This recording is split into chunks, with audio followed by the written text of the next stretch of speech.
project about 2.5 years ago, and I realized how much Portland changed, how fast Portland changes and how quickly. And so I thought it'd be great to do a series of zines or comics about Oregon history and Portland history for all of the transplants, all the people who've recently moved here, to get up to speed on why the city is the way it is and how it became this way. And I started off doing the first one on my own in 2009. I did this comic about Lone Fir Cemetery.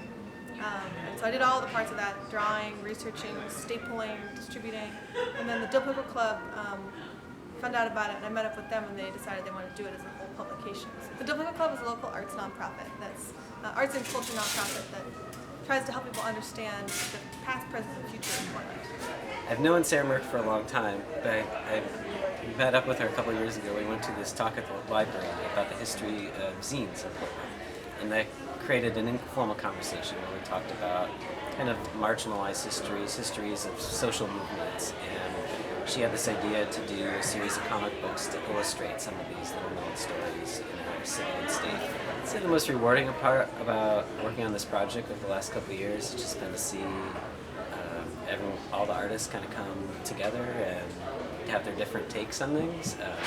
Some people were pretty literal, and Chris Soden's Black Panther comic is like very historically, very well researched, meticulously drawn, a lot of historical photos referenced. Others are like Suzette's comic are very freeform.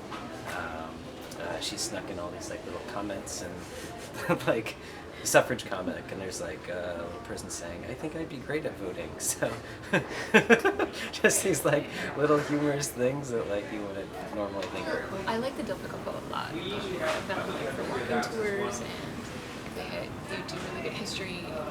I like that they focus on local history, which I'm really excited about.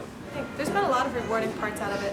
One is, I think the most rewarding thing is just seeing how a whole bunch of different people connect to the project. There hasn't been anyone I've told about it who said, "Oh, that sounds boring," which is what you usually get as a response when you're talking about history. And instead people are really interested and then immediately come up with their own ideas for, "Oh, did you do one about this?" Or "You should do the next one about this." So I think that's the most rewarding thing, is when people be really excited about history and really wanting to learn more after they hear about the one zine or read it.